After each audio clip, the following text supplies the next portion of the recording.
Just got into aviation about 6 years ago. I joined the Air Force active duty to train in a career field that was not totally involved with aviation, but somewhat, more so the flying aspect. But became a crew chief on the KC-135, spent 3 years doing that. Loved it, didn't like being away from home, Maine's home, so I came back to Maine. When I went to the National Guard, I worked in the hangar, which is more so what I do in the civilian sector now. They have the same airplane that I worked on active duty, so the transition was really easy. I'll be racing in the Miles for Mills Memorial Day 5K. So my wife actually signed me up.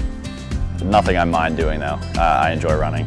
So I was kind of pleased to be a part of it and support such a great cause and raise money for that. However, I still have to run. So I'm still trying to work on getting over that part. When my wife and I got married, we donated a bunch of money to Travis Mills Foundation, and we try to every so often, just because it's such a great foundation for what it does. Going back directly to veterans, Travis Mills, you see it, you can see it on Belgrade Lakes. And I think people really need to understand how big of a deal that is, and donating money to that cause to try to build that foundation, support that foundation, and keep giving back to the veteran community.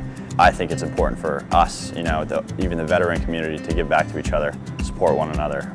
Travis Mills, his story is so amazing, incredible. For him to come back out of that with the persona and character that he has now is incredible. That's why I choose to give back to it, just to support people like Travis.